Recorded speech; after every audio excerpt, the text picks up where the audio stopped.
तो अपन देखते हैं आज एक्सट्रैक्शन ऑफ आयरन। तो मैंने जैसा कि बताया कि वो और सारे जितने भी है ना, वो मैंने पहले बता चुका हूँ। तो एक्सट्रैक्शन ऑफ आयरन में ना सबसे पहला जो प्रोसेस होता है किसी भी ओर का एक्सट्रैक्ट करने का, वो सबसे पहला प्रोसेस होता है कंसंट्रेशन ही।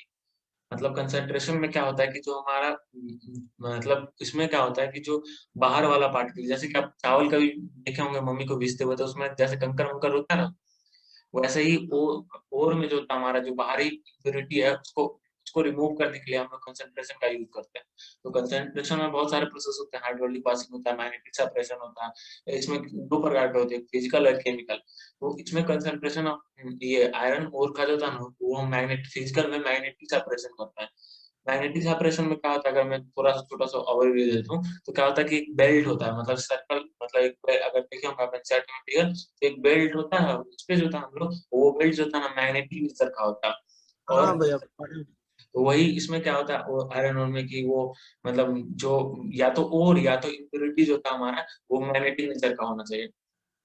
तो आपने और दो मतलब बहुत सारे देखे होंगे मैग्नेटिक नेचर का। आयरन का तो मैग्नेटिक नेचर का ही हो गया, तो कॉपर का भी मैग्नेटिक नेचर का हो गया। बट बहुत सारे इम्प्यूरिटी आप ऐसा कभी नहीं सुने होंगे कि इम्प्यूरिटी जो होता है हमारा मैग्नेटिक नेचर का कौन सा होता है। तो मतलब इम्प्यूरिटी जो था, दो मेनली इम्प्यूरिटी है जो कि मैग्नेटिक नेचर का है। वो एक होता है MnWO4, मैग्नीज, MnWO4, और दूसरा होता है FeWO4। ये दोनों जो था वो मैग्नेटिक नेचर का होता है, बट वो इम्प्यूरिटी होता है। तो अगर कोई भी और में ये दोनों भी इम्प्योरिटी रहता है, उसमें जो मैग्नेटिक सेपरेशन कर देते हैं। अगला जो था हमारा मैग्नेटिक सेपरेशन के बाद जो होता है, वो हमारा आता है केमिकल मेथड में, मतलब कंसंट्रेशन का ही केमिकल मेथड, जिसमें अपन कैल्सिनेशन और रोस्टिंग करते हैं।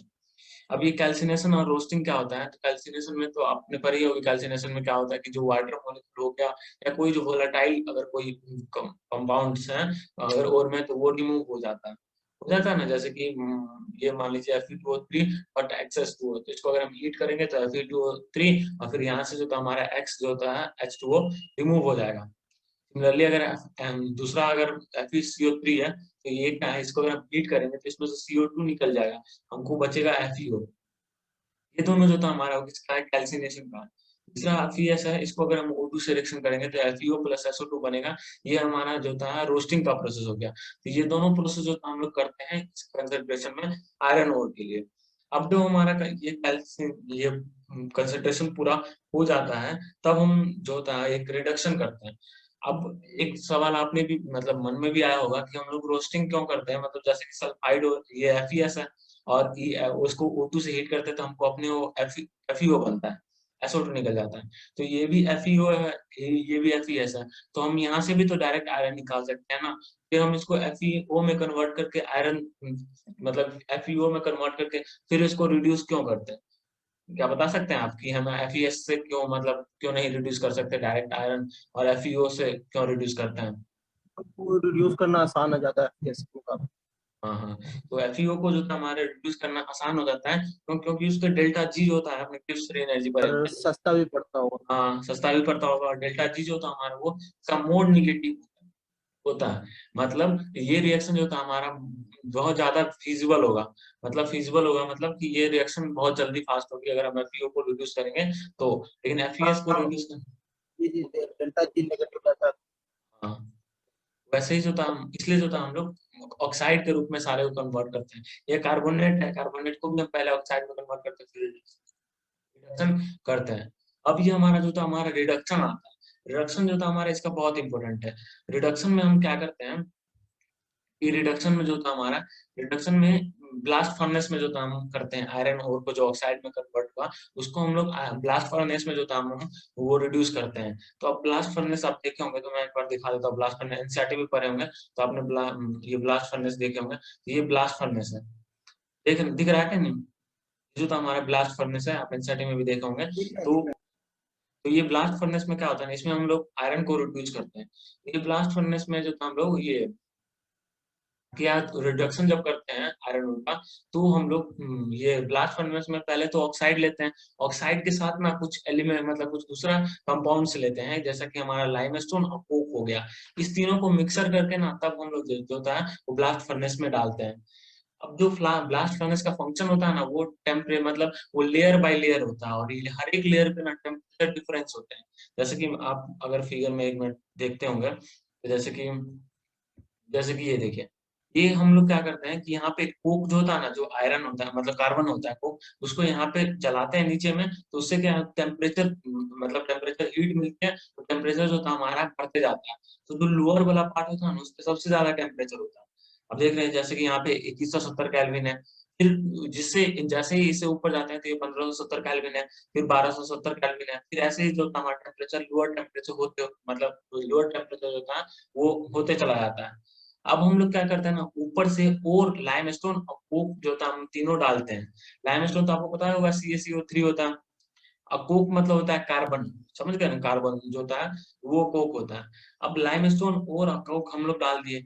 अब क्या होता है कि जो हमारा ये है, वो लाइमस्टोन डाले हैं, उसका सबसे पहला फंक्शन होता है कि जो लाइमस्टोन और CaCO3 वो टूटता है सबसे पहले, और ये कन्वर्ट करता है CaO और प्लस CO2 में। समझे कि CaCO3 को अगर जब हीट करेंगे तो ये CO प्लस CO2 में टूटेगा, और ये जो था हमारा किस लेयर पे होती है, उस लेयर पे जहाँ पे टेम्परेचर 500 केल्विन से 800 केल्विन के बीच में हो। तो अब हमारा CO2 बन गया। अब ये CO2 जो होता है क्या करता है, जो कोक हम लोग डाल लेते हैं C, उससे कंबाइन होके जो था हमारा वो 2CO बना लेता है। ये 2CO कार्बन मोनोऑक्साइड बना लिया।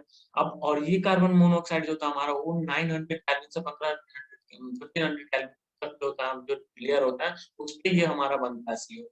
अब जब हमारा CO2 मतलब CO बन गया और CO2 बन मतलब ये लाइमस्टोन टूट गया। अब ये CO क्या करता है, Fe2O3 जो हम लोग ऑक्साइड डाले हैं उसको पहले कन्वर्ट करता है Fe3O4 में। आप ये बता सकते हैं यहाँ से जो Fe2O3 प्लस CO Fe3O4 बना है प्लस CO2 बना है, ये Fe ये रिड्यूस हुआ है कि ऑक्साइड तो मतलब रिड्यूस हुआ है या मतलब ऑक्साइड मतलब इसका ऑक्सीडेशन स्टेट बढ़ा है या घटा है? यूसुफ, बढ़ा है, बढ़ा है? घटा है, घटा है। घटा है, कैसे घटा है बता सकते हैं? मैं बताता हूँ आयरन भी बढ़ा है। हाँ हाँ, मैं बताता हूँ कैसे भरा घटा है। ये Fe3O4 जो होता है ना, वो एक कॉपी होता है, पेन हो तो आप लिख लीजिएगा कि Fe3O4 जो होता है हमारा एग्जिस्ट करता है FeO.Fe2O3 में। समझे? कॉपी हो या पेन हो तो आप वहां पे लिखिएगा Fe3O4 जो होता है हमारा जी FeO.Fe2O3 में एग्जिस्ट करता है। समझे? जी, लिखो। हाँ एक मिनट लिखिए। जी जी, Fe3O4 इक्वल टू जो था हमारा ये एग्जिस्ट करता है FeO.Fe2O3 में। लिख लिया। अब देखिए यहाँ पे Fe2O3 है, तो Fe2O3 में Fe का कितना ऑक्सीडेशन स्टेट निकाल सकते हैं आप? Fe2O3 में Fe का जो था हमारा ऑक्सीडेशन स्टेट +3 होगा ना, कि मतलब अगर जी, हम बता Fe रहा का हूँ। हाँ ऑक्सीडेशन हाँ, स्टेट X सिक्स माने, divide by two plus three. हाँ हाँ हाँ, +3 हो गया। +3। अब यहाँ पे Fe3O4 को अपन क्या लिखे हैं, FeO.Fe2O3, तो FeO जो है वहां पे क्या है +2 ऑक्सीडेशन स्टेट, और Fe2O3 जो होता है उसमें +3 ऑक्सीडेशन स्टेट है ना? जी। हाँ तो अब देखिए इस यहाँ पे तो बस अपने को Fe2O3 था, बट यहाँ पे अपने को FeO भी है और Fe2O3 भी है। मतलब इसका जो सम Fe2O3 था वो कुछ मतलब कुछ अमाउंट ऑफ Fe2O3 कन्वर्ट हो गया FeO में, हो ना? तो +3 ऑक्सीडेशन जी स्टेट से +2 ऑक्सीडेशन स्टेट में आ गया, रिड्यूस हुआ ना, समझे जी बात को? जी जी, समझा। वही अब जो इसमें भी तो कुछ है Fe2O3 बचा हुआ, इसमें है ना Fe3O4 में Fe2O3 भी बचा हुआ है, उसको हम लोग फिर कार्बन मोनोऑक्साइड से ट्रीट करते हैं, मतलब ब्लास्ट फर्नेस में ही खुद कार्बन मोनोऑक्साइड से ट्रीट होके Fe+CO2 बना लेता है। समझे? और यहाँ जी ये वाला जो था हमारा ये 500 केल्विन से 800 केल्विन के बीच में जो लेयर होता है, हम सारा लेयर अभी दिखाएंगे फिगर में, उसी लेयर पे ये रिएक्शन भी होती है। अब जो कुछ अमाउंट ऑफ अगर ये तो कुछ मतलब कुछ Fe2O3 some amount of Fe2O3 के साथ हुआ, कुछ Fe2O3 के साथ क्या होता है कि वो डायरेक्ट कार्बन मोनोऑक्साइड से रिएक्ट करके डायरेक्ट FeO बना लेता है और डायरेक्ट CO2 बना लेता है। कुछ कुछ ये नहीं बनाता, मतलब जो डायरेक्ट FeO बना लेता है, और इसमें तो FeO और Fe2O3 दोनों है। अब हम इसके बाद क्या करते हैं कि जो FeO बच गया, मतलब जो यहाँ पे Fe में कन्वर्ट नहीं हुआ, FeO बना। अब ये FeO जो था हमारा फिर जो था वो नीचे एक बार फिगर देखिएगा, देखिए, यहाँ पे जो ये लेयर है, मान लीजिए ये लेयर जो होता है हमारा 500 केल्विन से 900 केल्विन 800 केल्विन तक है। यहाँ पे कुछ Fe जो था हमारा बन गया, मतलब जो Fe2O3 से जो डायरेक्ट Fe बना था, मतलब वो यहाँ पे कुछ बन गया, लेकिन जो कुछ FeO बच गया वो इसके नीचे आ गया। अब जब नीचे आया ना, तो यहाँ पे भी वो कार्बन मोनोऑक्साइड है, तो FeO जो है वो यहाँ पे कार्बन मोनोऑक्साइड के साथ रिएक्शन करके फिर Fe बनाएगा। तो टोटल जितने भी जितने भी थे FeO, मतलब कार्बन आयरन ऑक्साइड, वो सारे जो था हमारा अल्टीमेटली कन्वर्ट हो गए आयरन में। और जो आयरन कन्वर्ट हुए वो सारे जो था हमारा नीचे आ गए, समझे? तो जो नीचे आ गए तो वो नीचे जो था हमारा, और ये आयरन जो होता है ब्लास्ट फर्नेस में, क्योंकि टेम्परेचर तो बहुत ज्यादा ना, 2000 केल्विन तक का टेम्परेचर, तो उतने टेम्परेचर पे आयरन भी जो था हमारा वो लिक्विड हो जाता है। तो ये आयरन भी जो था हमारा वो लिक्विड फॉर्म में होता है। समझे बात को यूसुफ? आ रही है ना समझ में? हाँ अब जो था हमारा एक आपको क्वेश्चन मन में हुआ होगा कि अपन यहाँ पे लाइमस्टोन लिए हुए थे CaCO3, और ये कन्वर्ट हुआ था हमारा CaO और CO2 में। तो CO2 को तो यूज हो गया कार्बन को कन्वर्ट करने में, कार्बन मोनोऑक्साइड में, बट यहाँ पे जो हमारा CaO बचा रहा, इसका क्या फंक्शन है? तो इसका जो ना एक फंक्शन है कि जो आयरन ऑक्साइड है उसमें कुछ इम्प्यूरिटी होती है, वो इम्प्यूरिटी होता है सिलिकॉन ऑक्साइड, मतलब SiO3। SiO3 जो था हमारा वो SiO3 नहीं, SiO2 जो था हमारा वो होता है इम्प्योरिटी के रूप में, आयरन ऑक्साइड में इम्प्योरिटी होता है SiO2, और और दूसरे इम्प्योरिटी होते हैं। तो जो ये CaO है वो क्या करेगा, उस इम्प्योरिटी से जो था हमारा मिलके कंबाइन करके जो था हमारा स्लैग बना लेता है, जिसको अपन स्लैग बन कहते हैं। और वो जो आयरन जो प्योर लिक्विड रूप में जो आयरन है, वो जो नीचे बैठा रहता है उसके ऊपर जो था हमारा CaO और जो SiO2 है, वो दोनों मिलके CaSiO3 बना लेता है, और वो भी लिक्विड रूप में रहता है। तो आयरन की जो था हमारा वो ऊपर में आ जाता है।